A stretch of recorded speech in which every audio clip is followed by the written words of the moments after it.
പ്രതിപക്ഷ പ്രതിഷേധങ്ങൾക്ക് മുന്നിൽ പെടാതെ പാർലമെന്റിൽ ഒളിച്ചുകളി തുടർന്ന ആഭ്യന്തരമന്ത്രി അമിത്ഷാ. വർഷകാല സമ്മേളനം തുടങ്ങി മറ്റന്നാൾ അവസാനിക്കാനിരിക്കെ ആഭ്യന്തരമന്ത്രി ഇതുവരെ സഭയിലെത്തിയില്ല.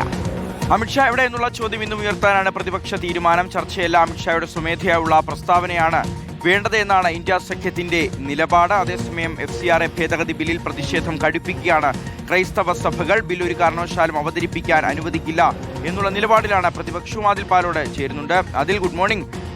നമുക്കൊരു ആഭ്യന്തര മന്ത്രിയുണ്ട്, പക്ഷേ അദ്ദേഹം പാർലമെന്റ് കോമ്പൗണ്ടിൽ എത്തുന്നുണ്ട്, പാർലമെന്റിനുള്ളിലേക്ക് വരുന്നില്ല, പ്രതിപക്ഷത്തിന്റെ ചോദ്യങ്ങൾക്ക് മറുപടി പറയുന്നില്ല, രാജ്യത്തെ അഭിസംബോധന ചെയ്യുന്നില്ല, ഒളിച്ചുകളി തുടരുകയാണ്. ഇന്നലെ കിരൺ റിജ്ജു പറയുന്നുണ്ടായിരുന്നു അമിത്ഷാ വരും, പക്ഷെ നിങ്ങൾ മിണ്ടാതെ എല്ലാം കേട്ടുകൊണ്ടിരിക്കണം. അതായത് നിബന്ധനകൾ മുന്നോട്ട് വെച്ച് അമിത്ഷായ്ക്ക് സംസാരിക്കാനുള്ള അവസരമൊരുക്കാൻ കേന്ദ്രമന്ത്രി ശ്രമിച്ചിരുന്നു. പക്ഷേ ഇന്നലെ എത്തിയില്ല. ഇന്നെത്താൻ സാധ്യതയുണ്ടോ? എത്തിയാലും എത്തിയില്ലെങ്കിലും കടുത്ത പ്രതിഷേധത്തിനാണോ പ്രതിപക്ഷ തീരുമാനം? 2 ദിവസം കൂടിയാണ് പാർലമെന്റിന്റെ വർഷകാല സമ്മേളനം നീണ്ടു നിൽക്കുക. 13-ാം തീയതി, കൃത്യമായി പറഞ്ഞാൽ വ്യാഴാഴ്ച, സമ്മേളനം അവസാനിക്കുകയാണ്.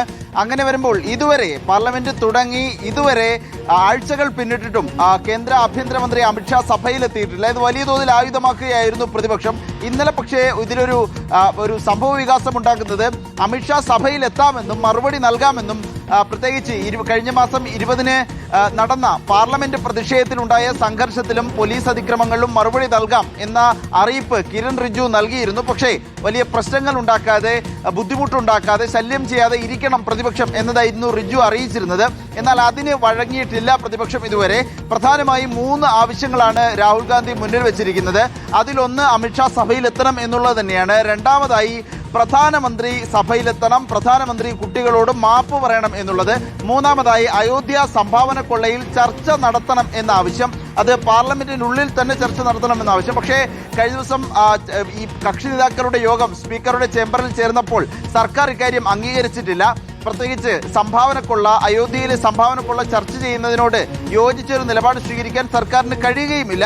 ഏതായാലും തർക്കം തുടരുകയാണ്. ഇന്നിപ്പോൾ അമിത്ഷാ ഒരുപക്ഷെ സഭയിലെത്തുമോ എന്ന ആകാംക്ഷ, ചർച്ചകൾ ഇപ്പോഴുമുണ്ട്. അതിന് പ്രധാനമായും കഴിഞ്ഞ ദിവസം